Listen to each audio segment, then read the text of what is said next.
Okay, let's continue our discussion this week of materiality, spatiality, affect, sensation. We've got a couple of shorter pieces here kind of crammed together. They're both coming out of a special issue, the Centennial Issue of QJS. That's the flagship journal for Rhetoric, a quarterly journal of speech. And so this just came out, I believe, last fall.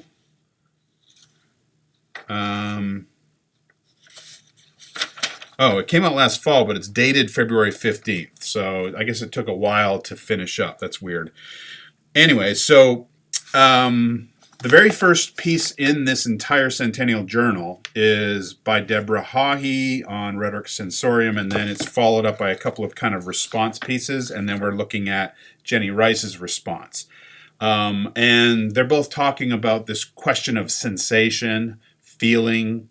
They're focused on affect. They're focused on the body. So if you take what we just talked about with Dickinson in terms of Starbucks and spatial rhetoric, and we shift focus a little bit to think about the specific individuals, us, you, me, anyone, living inside these physical things called bodies, the focus is now on the bodies. Now, it's probably worth taking a couple steps back.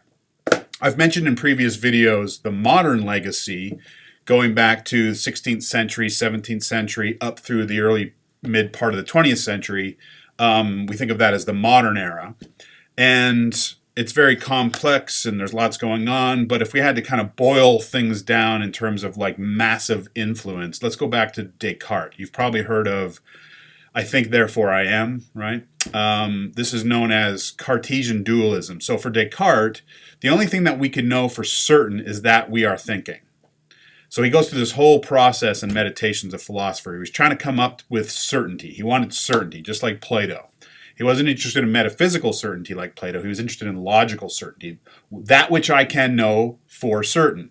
And he goes through this like process of, well, I can't know this for certain because maybe God is deceiving me. I can't trust my senses because, it's like you're sitting in a car and the guy is hot, but the gal is freezing, and you know what I mean? It's like same temperature, but we're experiencing it different. We feel it different. He wasn't talking about cars back in the 17th century, but you get my meaning, right? So we can't trust our senses. What can we know for certain? And he ultimately comes up with this statement.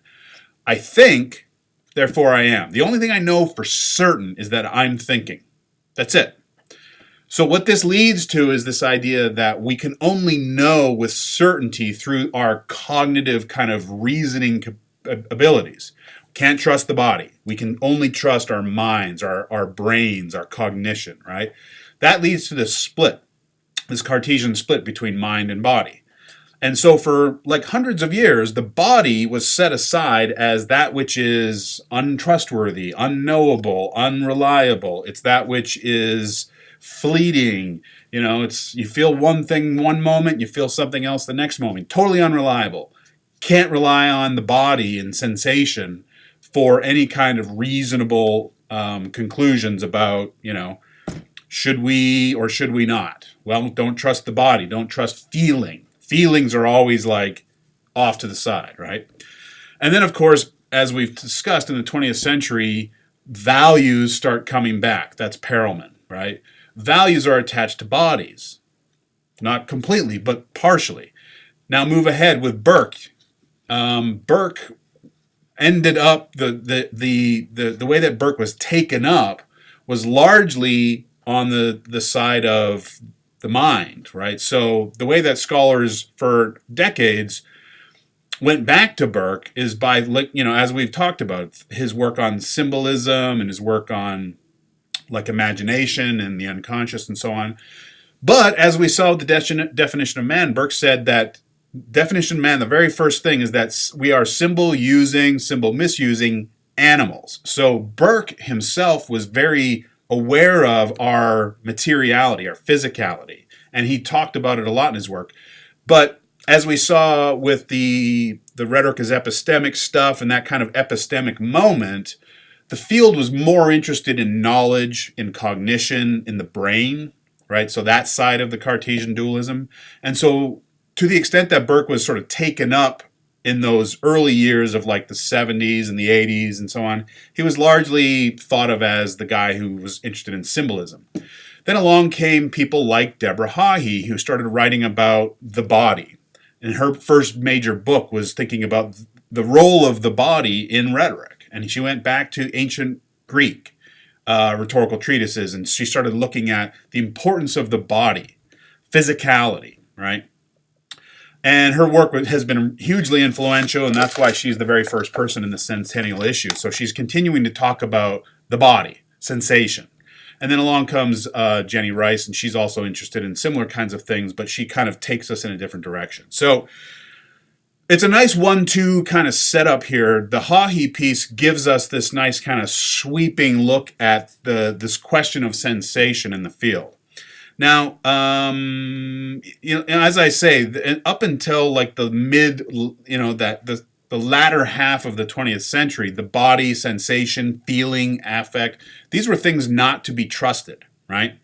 Reason, rationality, arguments, logic, deliberation, dialogue, rational dialogue, consensus, valid arguments. These are still the things that we held on to, right?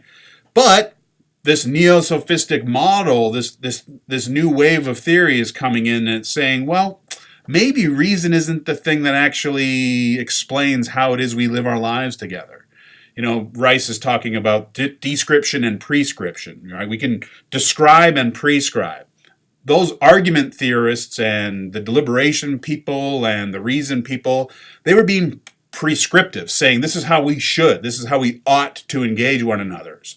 Think about the presidential debates, right? It's always meant to be like reason and facts and evidence and explain yourself and so on and so on. But more and more recently, go think about Sarah Palin, her performance and the way that Tina Fey was so brilliant at sort of sending that up. This is not about reason. It was more about feeling, right? It's more about connecting with your audience on a visceral level. And then along comes Donald Trump. Think about the disconnect between Sarah Palin and Joe Biden. And then think about the disconnect between Donald Trump and pretty much anyone that he debated, like Marco Rubio or, Hillary Clinton. By all accounts, I go down the hall, I talk to my buddy Jake Thompson. He's the director of our debate program. And I say, hey, Jake, who won those debates between Trump and Clinton? And he said, hands down, Hillary Clinton won all the debates. She won them. In terms of like reason and argumentation and debate and deliberation and so on, she won. But guess who got elected? Guess who was the sort of the standout performer? It was Trump, because it didn't matter if he was being reasonable or rational or whatever. He was creating this like massive sensation in the public, right? So that's kind of where we are here. More and more and more rhetorical theorists are losing interest in arguments, deliberation, reason, rationality, and more and more they're getting interested in materiality, sensation, feeling, mood, experience, all this non-rational stuff. And frankly, that's where the field has been kind of fixated over the last 10, 15 years. And that's really where we're at in this contemporary question. So what Hawhee is doing in her piece is she's basically saying, look, sensation has been an important part of this field for 100 years. We've just kind of ignored it. And, one of the things that she's known for is doing that same move by going back to the beginnings of rhetorical thought back in ancient Greece and saying physicality and, sensation were present from the beginning.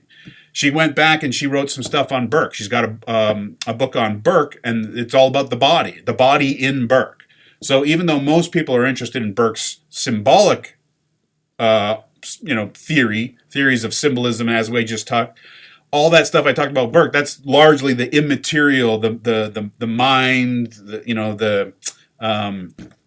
the symbolic and rational, or in that camp, in the camp of brain, ideas, imaginations, all that stuff that's happening up here. But Burke was also very attuned to the body itself, right?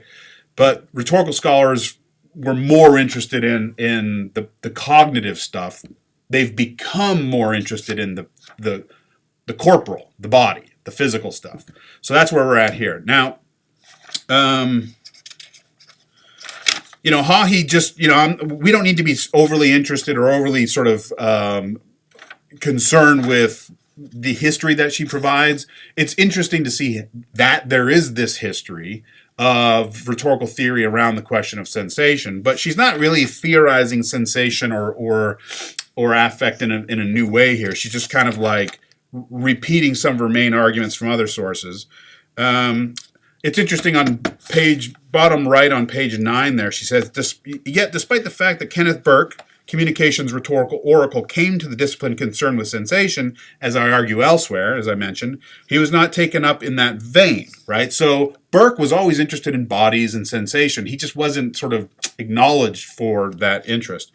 Burke fit equally well with epistemic rhetoric, as we've talked about, the rise of which corresponded with the discipline's separation from the senses. So, as we'll see with Rice, this whole business of pathology. So, going back to Descartes, you separate the mind from the body. The body is associated with pathology, like basically with communications failure, right? It's like you tell someone something and they can't physically hear you, then that's a breakdown in communication. That's the fault of the body. The words, the ideas were perfect. It's the body's fault. So Descartes separated these things, and it came with all these judgments, right? Mental, good. Cognition, good. Reason, good. Body, bad. Pathological. Disturbed. Unpredictable. Unreliable. And so on. So, let's see here.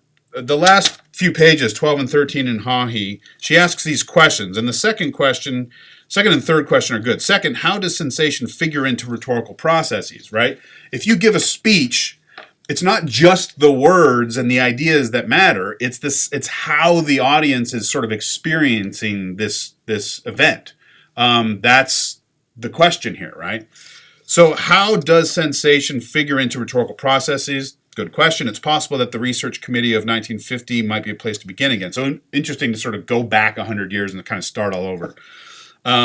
Raises this question of like, what's progress in academia when we're constantly kind of returning and revisiting? And anyway, third, one of the biggest challenges of Rhetoric Sensorium would seem to be this: how to write about sensation without positing an individual as opposed to a collective, or thinking in terms of communal sensation without presuming sameness. That's a really tough question, because sensation is so body specific. It's so individual specific, right? Like think about any of our homes or apartments where we live with other people. We're always adjusting. I'm hot, you're cold, I'm cold, I'm hot, it's too light, too dark. We all sense differently. We feel differently, right? Even if we're experiencing, we can go to the same movie and we can have totally different reactions. So it becomes really individually sort of attached. These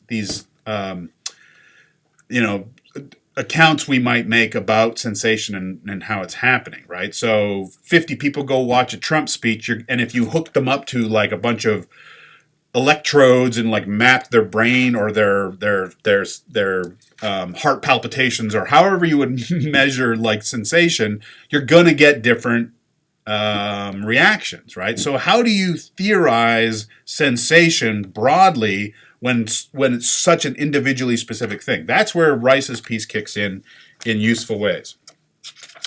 So let's get into Rice then. Jenny Rice, I have great admiration and affection for her work. We've done a few things together, been on panels together before. Her husband Jeff Rice has a chapter in a book that I'm publishing, and so these are some peeps, and we do some similar kinds of things. And I think she's just a brilliant writer and a great critic and thinker about rhetoric. And what she's doing in this Pathologia piece, which I just love. Hawhee's piece is important for the sweep that it gives in the question, but I think Rice's contribution is even better because she's asking great questions. She's coming at really difficult questions in a thoughtful way. So this question of pathology gets at this question of description and prescription. Again, thinking about that which we have versus that which we want, right? And for a long time, that which we wanted was reason, civility, deliberation, consensus, dialogue, rationality, argumentation in the best possible sense, Aristotle, Habermas, all that stuff, right? But what we're discovering more and more and more is that people don't adhere to that stuff. These are norms. These are like expectations, right? So look at our political landscape and discursive landscape today. Where's the reason? Where's the rationality? Where's the civility? We're having all these kind of discussions about civility right now. As I'm recording, there's a big to-do about Trump's press person, Huckabee. She got booted out of a restaurant because the owners said, "You lie to us on a daily basis. Get out," right? And so then the conservatives say, "Hey, where's the civility?" But then meanwhile, the liberals are saying, "Screw your civility. No one's civil on your side. Everything's just a big, madhouse right now." So what we don't have is reason and dialogue and argumentation and da-da-da-da. What we do have is feeling, sensation. I'm sure everyone's on Twitter or Instagram or whatever, Facebook. You ever read something, just the title of it, and just retweeted it because it felt right? Right? Like, Trump eats babies for breakfast. Oh, yep. Retweet that. That's got to be right. That's got to be right. He eats babies for breakfast. Ideally from some other country. That's got to be right. Is it true? Is there evidence there? Or is this craziness, right? So we're in this realm of sensation, and then that raises this question of pathology. So Rice is saying some really great things about the public side of sensation, right? So this question of that Hawhee asks, how do you go from the individual to the collective? Rice is talking about public sensation, and that gets this question of pathology. And her point is not necessarily that pathology is bad or wrong or whatever, but that it is the basic condition of how we experience communication publicly through these pathologies, through these absurd, ridiculous, totally irrational, but nevertheless very and increasingly common conspiracy theories, flat earth stuff. There's all kinds of crazy pathological, conspiratorial, paranoid, delusional, whatever. But more and more, that is the kind of norms of our public communication, right? So then the question becomes, well, how do we deal with this and how do we make sense of this? And that's where she offers this idea of the wound, right? So if pathology is pathology, normally is like a disturbance or a breakdown or whatever. She's saying pathology is not necessarily just like speech gone wrong or communication gone wrong. It is more likely the kind of the normal ground of our kind of public lives. And as unfortunate as that might be, as scholars, critics, theorists, or whatever, we can at least move forward on the prescriptive, on the ought, and this question of, well, if pathology is like everything, how do we get out of this? How do we heal? How do we move forward? Then she gives us the wound. So the wound is a way of talking about the ruptures that happen within and around pathologies, right? And these are places of material suffering. These are places where communities and publics and constituencies are able to say, this is wrong, this is not okay. There is a wound, there is a gap in the order of how things are supposed to be. Even if pathology is our normal, everyday kind of existence in terms of saying a bunch of crazy bullshit, her words, right? Everything's bullshit out there. Everything's bullshit. The president espouses bullshit. Everyone says bullshit. Everyone thinks everyone else is bullshit, bullshit, bullshit. It's all pathological. Okay, how do we move forward? Well, let's identify the wound that we can all kind of coalesce around in terms of our public togetherness, right? So she's interested in togetherness. She's interested in sort of how it is that we gather around, sort of communally speaking, how we gather around grievances, problems, and so on. The wound is a good way to think about that space of gathering. Think about a hurricane. Think about a devastation that creates a wound in a community that you can gather around, right? Now take that example and bring it into more kind of social cultural kind of stuff, right?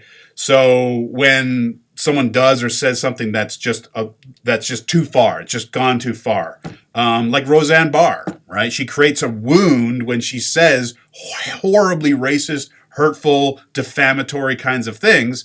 And what happens is people kind of swirl around that and they say their piece, and then good might come. You know, maybe the show gets canceled, maybe that's a good thing, and so on, right? But there's these kind of disruptions, these cleavages that happen that are so beyond the pale that we all kind of have to swirl around it and kind of gather around and say, not okay, or we must do something, and so on.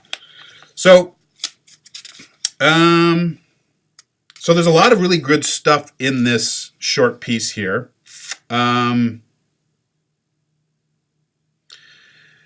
But this notion that, page 40, she says, toward the top, the wound is not only pathological, the wound is the other of violent acts that assail our lives on both the epistemic and sensorial register. So obviously violence is a kind of a wound, right? Like a mass shooting, that creates a wound. Here in Vegas, we know all about that kind of a wound, right?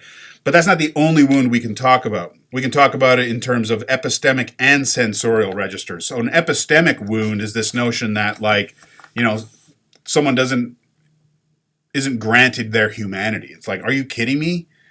That's a person. I can't process that sort of argument that they're not a human, that they should be put in a cage or something like that. Like, just because they're trying to come into our country illegally doesn't necessarily mean that they deserve a cage, right? So that's something that sort of hits you at the epistemic level, but also at the sort of sensorium level. You can't separate. This is after a few hundred years after Descartes. You know, we finally just sort of gotten good with the fact that it's messy. You have the body, you have the mind. They are together. You can't separate them, right? So whenever you're giving a speech or hearing a speech, there's the ideas, but there's also the affect, the sensation. Rhetorical scholars are increasingly interested in the material side of this discursive experience, right? Whether it's a speech, whether it's a movie, whether it's a commercial, whatever. You have the words and the arguments and the ideas, but you also have that affective sensation. How does it make you feel? How does it affect your body? How does it make you, like, I don't know, arouse you? You know, maybe there's vanity, maybe there's eroticism, maybe there's you know, national pride that's being played on, or whatever.